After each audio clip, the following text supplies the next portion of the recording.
भारत के दो महान खिलाड़ी विराट कोहली और महेंद्र सिंह धोनी आमने सामने टकराएंगे, लेकिन बड़े फर्क के साथ। विराट कोहली की आरसीबी टीम बहुत मजबूत स्थिति में है, 2 अंक के साथ प्लेऑफ में अपनी जगह पक्की बनाने के लिए खेलेगी और वहीं पे महेंद्र सिंह धोनी की सीएसके अपनी प्राइड के लिए खेलेगी। चलिए देखते हैं क्या क्या है इस मुकाबले में।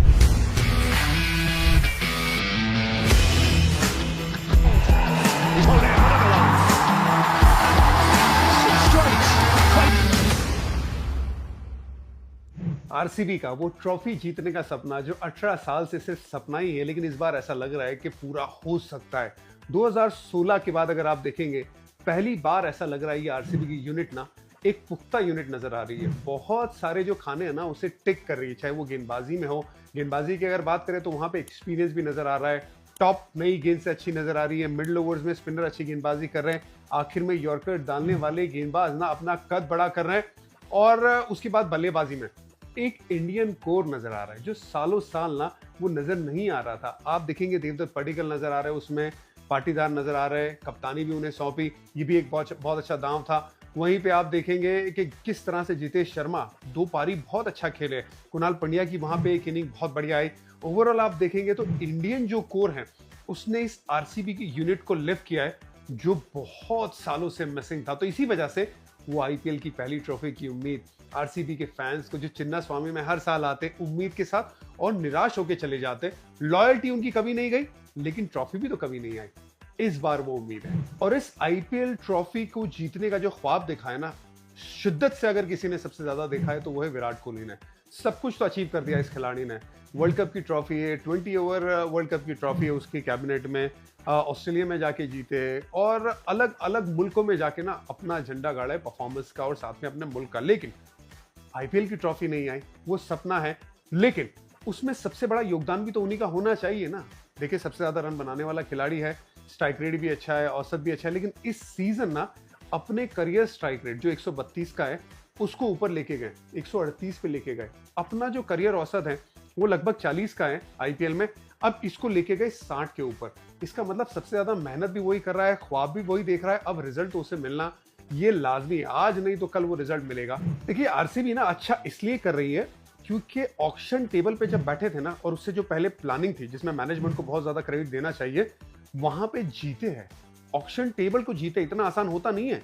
बाहर बात करना बहुत आसान है, लेकिन जब आप लड़ाई कर रहे होते हो ना, आपकी कैलकुलेशन, कौन सा प्लेयर कब आने वाला है, कौन सा प्लेयर आपका छूट गया, उसका रिप्लेसमेंट आप कैसे लेके आएंगे, और क्या चीज आपकी पिच पे वो ज्यादा बेहतर रहेगी, आपकी टीम को क्या जरूरत है, वो सारी चीजों में बहुत बढ़िया काम किया ऑक्शन में।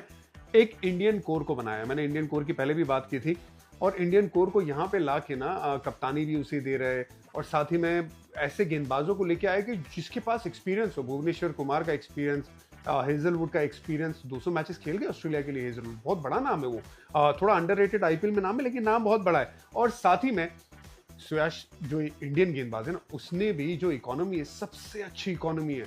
मुझे थोड़ा शुबा था वो किस तरह से गेंदबाजी करेगा, कुणाल किस तरह से गेंदबाजी करेगा, लेकिन दोनों ने अच्छी गेंदबाजी की है। सो ओवरऑल एक इंडियन कोर जब आप बनाते हो ना, आईपीएल तभी जीतते हो। जितनी भी सक्सेसफुल टीम है, आप सीएसके को उठा के देख लो, 5 ट्रॉफी जीती है ना, इंडियन कोर के दम पे जीती है। मुंबई इंडियंस इंडियन कोर के दम पे जीती है कंसिस्टेंटली। हमने देखा था केकेआर जब अच्छा कर रही थी, इंडियन कोर था उनके पास, गौतम गंभीर नाम का इंडियन कोर, यहाँ तक कि यूसुफ पठान और बाकी जो बल्लेबाज आते थे ना, बिस्ला ने एक बार मैच जिता दिया था, आपको याद है। वो इंडियन कोर अच्छा होना जरूरी है। साथ में ओवरसीज जब आता है ना, तो वो तो मैच विनर होता ही है, वो तो कोई सवाल ही नहीं है। लेकिन जिस तरह से यहाँ पे आप मैनेजमेंट की अगर तारीफ नहीं करेंगे तो कैसे चलेगा। और इंडियन कोर में ना सब मैच विनर आ रहे हैं अलग अलग तरीके से आरसीबी के लिए। कभी Kunal Pandya man of the match बन रहे, कभी Virat Kohli man of the match बन रहे, कभी जितेश शर्मा वो 19 गेंदों में 40 रन बना दे रहे हैं। वहां पे उन्हें वो बहुत एक मैन ऑफ द मैच वाला ही इंपॉर्टेंस देखने को मिल रहा है, क्योंकि उतना कंट्रीब्यूशन है ना। कभी भुवनेश्वर कुमार अपना हाथ खड़ा कर रहे हैं और यॉर्कर पे यॉर्कर डाल रहे हैं, कभी हेजलवुड आ रहे हैं, और इसमें से ज्यादा जो मैंने नाम लिए हेजलवुड के अलावा ज्यादातर इंडियन ही है, सारे इंडियन ही है। यहाँ तक कि पाटीदार की भी हमें 1-2 इनिंग बहुत अच्छी देखने को मिली है। तो जब ऐसा होता है, जो मैनेजमेंट ने एकदम दांव चला आपके ऊपर, और फिर इंडियन खिलाड़ी आते हैं और अपना रोल बखूबी निभाते हैं, तो फिर काम बहुत आसान हो जाता है आरसीबी का, जो इस सीजन अभी तक देखने को मिला है। आगे भी यही उम्मीद रही आरसीबी के फैंस को, ये कंटिन्यू रहे। देखिए, भुवनेश्वर कुमार की अगर बात नहीं करेंगे तो कैसे चलेगा। 15 साल से ये क्रिकेट खेल रहा है आईपीएल में और बहुत बढ़िया काम कर रहा है। हालांकि 2 मैच पहले मैंने ये बात भी की थी सोशल मीडिया पे कि लिटरली ना वो गेम गंवा दिया था उनके चक्कर में, लेकिन वो एक ऑफ डे था। उसके अलावा अगर आप देखेंगे भुवनेश्वर कुमार का जो फॉर्म रहा है वो काबिल तारीफ। दिल्ली के सामने भी ऐसा लग रहा था केएल राहुल मैच लेके चले जाएंगे, लेकिन उनको आउट किया, धक्का दिया दिल्ली को, और उसके बाद आशुतोष को भी आउट किया। 2 क्रूशियल विकेट निकाल लिया और अपना काम बखूबी कर रहे हैं। कंसिस्टेंट परफॉर्म कर रहे हैं भुवनेश्वर कुमार। उनके पास एक तो स्विंग है दोनों तरफ, दूसरा नकल बॉल का इस्तेमाल करते हैं बहुत बढ़िया तरीके से। नकल और अकल साथ साथ में जाना चाहिए जो भुवी के पास है। और उसके बाद यॉर्कर का इस्तेमाल बहुत बढ़िया तरीके से करते हैं। अब एक सवाल ये भी रहता है ना फैन जो देख रहे हैं कि यार ये हर बॉलर क्यों नहीं कर पा रहा। अगर आप उनका अलाइनमेंट देखेंगे ना, नीचे से लेके ऊपर तक गेंदबाजी में सीधा अलाइनमेंट है, मिक्स एक्शन नहीं है। और जब मिक्स एक्शन नहीं होती है, आप अपनी एक्शन को बार बार रिपीट कर सकते हैं। और अगर एक्शन को आप बार बार रिपीट करेंगे ना, तो जो रिजल्ट है, जहां पे आपको एम करना है, जो बॉल आपको डालना है, वो आप डाल पाएंगे। भुवी के साथ बिल्कुल वैसा ही होता है। इसी वजह से वो भले ही पेस की लिमिटेशन हो, भले ही वनडे क्रिकेट में इतनी ज्यादा विकेट नहीं निकाली हो, लेकिन जब अपने एरिया में अच्छी गेंदबाजी करने की बात आती है तो भुवी बहुत आगे निकल जाते हैं। यंगस्टर ना, अपनी एक्शन पे रिपीटेटिव काम करना, रिपीटेटिव चीज करते रहोगे ना, तो आपकी जो बॉलिंग है वो पुख्ता हो जाएगी, जो भुवी करते हैं। बस एक ही चिंता का विषय आरसीबी के लिए, अपने घर में इतना अच्छा क्रिकेट नहीं खेलती। उसमें सबसे बड़ा रीजन गुच्छे में विकेट गंवाना बल्लेबाजी में, और पावर प्ले में विकेट इतना नहीं निकालना। तो उस पर ध्यान देना। अगर ये 2 चीजें कर ली तो बाकी तो मोमेंटम मिलता रहेगा, और उनकी जो टीम है आरसीबी की, वो बहुत पुख्ता प्रदर्शन कर सकती है। लेकिन नई बॉल का इस्तेमाल करना अच्छे से, चाहे वो बैटिंग में बॉलिंग में, वो बहुत क्रूशियल है। प्लेइंग 12 पे नजर डालते थे आरसीबी की। विराट कोहली के साथ फिल सॉल्ट। फिल सॉल्ट अगर फिट है सीधा सीधा वापस आ जाएंगे, नहीं तो बैटल जो खेले थे लास्ट, मुझे लगा कि इतने बुरे नहीं थे। अगर उन्हें रेगुलर खेलने का मौका मिला ना, तो एक एक्साइटिंग टैलेंट तो है। उसके बाद Devdutt Padikkal, Rajat Patidar, Jitesh Sharma, Tim David, Kunal Pandya. Tim David को एक बात का ध्यान रखना होगा, सीएसके उनके सामने है ना, नूर अहमद का 1 ओवर रखेगी जरूर, तो उसके चैलेंज के लिए टिम डेविड को तैयार रहना है। रोमारियो शेफर्ड, बैटिंग यार, उनकी बैटिंग आएगी तो मैं बहुत एक्साइटेड हूँ। खासकर अगर चिन्ना स्वामी आ गई ना, मैदान के बाहर मारेगा ये बंदा। भुवनेश्वर कुमार, जॉस हेजलवुड, यश दयाल और सुयाश शर्मा सेटल यूनिट है, उसी के साथ जाइए। सीएसके अपनी प्राइड के लिए और आने वाले कल के लिए खेलेगी, ये बड़ा जरूरी है सीएसके के लिए। आगे जाके प्लान किस तरह से करती है। लेकिन अभी तक जो सीजन खराब रहा है, कितना खराब रहा है, 2 कंसेक्यूटिव आईपीएल हो गई है जहां पे क्वालिफाई नहीं किए। इस सीजन 2025 में जिस तरह से खेली, आज तक ऐसा क्रिकेट, इतना खराब क्रिकेट कभी नहीं खेली है। उसमें उनका बैटिंग का सबसे बड़ा योगदान है। साथ ही में ऑक्शन में जो खराबी की थी, वो भी बहुत बड़ी असर डाली है। साथ ही में जिस तरह से देखेंगे, शुरुआत में कॉन्वे नहीं खेले थे, रचिन खेले थे, जबकि कॉन्वे को खिलाना चाहिए था। ऋतुराज गायकवाड़ नंबर 3 पे खेले थे, जो उनका ओपनर है, उन्हें नहीं खिलाया। और जब ऋतुराज इंजर्ड हो गए तो महेंद्र सिंह धोनी वापस कप्तानी करके आए। ये उम्मीद थी कि वो लक फैक्टर लेके आएंगे, लेकिन इसमें ये भी सोच आई ना कि भाई तुम्हारे पास कोई यंग लड़का नहीं है जिसको तुम कप्तानी करवाओगे। बैटिंग में जो मिडिल ओवर्स में आप बल्लेबाज लेके आए थे, त्रिपाठी, हुडा, विजय शंकर, किसी ने उस तरीके का परफॉर्म किया नहीं। यहां तक कि दीपक हुडा का जो 17 का एवरेज है, 100 मैचेस खेलने के बाद भी, वो इस सीजन और भी कम हो गया है। तो आपने उन खिलाड़ियों पे दांव चला जो पूरी तरह से मंझे हुए खिलाड़ी नहीं थे, या तो फिर एकदम यंग भी नहीं थे। अब इन बिटवीन जब आप रहते हो ना, तो आपको दिक्कत आती है जरूर। तो वो बिल्कुल हुआ है सीएसके के साथ। देखिए, गेंदबाजी इतना बड़ा मसला है नहीं। पथिनाना ने इतनी सारी आलोचना के बाद 9 विकेट तो निकाल दी है। नूर ने बहुत अच्छी गेंदबाजी की है, और खलील अहमद ने, दोनों की विकेटें मिला के ही लगभग 30 विकेटें हैं। जडेजा ने भी जब जब मौका मिला है, जहां पे ग्रिप हो रही है वहां पे अच्छा काम करके 7 विकेट तो उन्होंने फिर भी निकाल दिए। लेकिन ऑक्शन स्ट्रैटेजी मुझे लगता है कि बहुत ज्यादा गलत हो गई थी सीएसके की। एक और चीज है, महेंद्र सिंह धोनी। मेरा ये पर्सनली मानना है कि अगर महेंद्र सिंह धोनी खेलते, जो मैंने सीजन के पहले भी बोला था, उनको 4 से 5 ओवर बैटिंग होना ही चाहिए। अगर वो बैटिंग नहीं करेंगे, टीम के रिजल्ट पे असर पड़ेगा। इतने महान खिलाड़ी हैं, आप सिर्फ खेलने के लिए मत खेलिए, आप ज्यादा ओवर्स खेलने के लिए, कंट्रीब्यूट करने के लिए खेलिए। अगर आप नहीं खेलेंगे तो आपकी टीम को नुकसान होगा, क्योंकि ये तो टीम गेम है ना। अगर आप टीम गेम में उस तरह से नहीं खेल पाएंगे तो फिर एक सवालिया निशान उठेगा, जो उठा है। मैं ये मानता हूं, एक बड़ा खिलाड़ी हमेशा एक हाई पे खत्म करे। ये मैं लास्ट के 3 साल से महेंद्र सिंह धोनी के लिए बात कर रहा हूं। क्यों मैं ये बात कर रहा हूं? क्योंकि एक लेगेसी है, बहुत बड़ी लेगेसी लेके आए हैं। उसको आप 1-2 साल पुश करने के चक्कर में खराब ना करें। आप आइए, और चिन्ना स्वामी में तो आपके लिए बहुत बड़ा मौका है, आपने अच्छा किया है। आप रुकिए मत, आप कम से कम 5 ओवर बैटिंग करें। आप अगर बैटिंग करेंगे, आप में वो दम है, आप अभी भी इतनी उम्र में भी, जब आप रेगुलर क्रिकेट नहीं खेलते तो भी आप मैच जिता सकते हैं। लेकिन अगर आप 4-5 ओवर खेलने के लिए तैयार नहीं है, तो क्या आपको खेलना चाहिए, ये एक सवाल रहेगा। दो ओवरसीज खिलाड़ियों के बारे में बात करूंगा, सैम करन और डेवाल ब्रेविस। बहुत अच्छी पारी खेली थी, 88 रनों की जो पारी खेली थी। सैम करन ने नंबर 3 पे आए थे, एग्रेशन भी दिखाया था, वो सेलिब्रेशन में वो फोन की बात की थी उन्होंने। देखिए पुल शॉट बहुत अच्छा लगाया था, लगातार शॉर्ट बॉल डालते गए उनके सामने और वो पुल शॉट का अच्छा इस्तेमाल करते गए। अब फ्यूचर भी देखना है ना, क्या ये फ्यूचर में बैठते हैं? मेरे हिसाब से सीएसके के लिए ना बहुत बढ़िया तरीके से फ्यूचर में बैठते हैं, लेकिन आपको ना उनको यूज करना पड़ेगा, बैटिंग में ऊपर यूज करना पड़ेगा, गेंदबाजी में उनको कम से कम 3 से 4 ओवर रेगुलर निकालने पड़ेंगे। अगर वैसा किया तो ये तो आपको याद है ना 2022 वर्ल्ड कप में उस बंदे ने क्या किया था भाई, मैन ऑफ द टूर्नामेंट था, सबसे जबरदस्त खिलाड़ी था। वो दूर वाली लेंथ पे स्लोअर वन डालते रहता है, हाँ, लेकिन आप उसे कहेंगे कि यार आप यॉर्कर डालो, आप एकदम नई गेंद के साथ रेगुलर हमें 2-2 3-3 ओवर, तो वैसा नहीं होगा। शायद नई बॉल में 1 ओवर, फिर मिडिल ओवर्स में ज्यादा ओवर, आखिर में 1 ओवर, उस तरह से आप चलाएंगे और साथ ही में बैटिंग का इस्तेमाल इसका रेगुलर करेंगे तो सीएसके में मुझे लगता है उस मोल्ड का ये खिलाड़ी है। बहुत एक्सपीरियंस भी लेके आता है, यंग है लेकिन उसके बाद भी एक्सपीरियंस बहुत है। दूसरा डेवल ब्रेविस।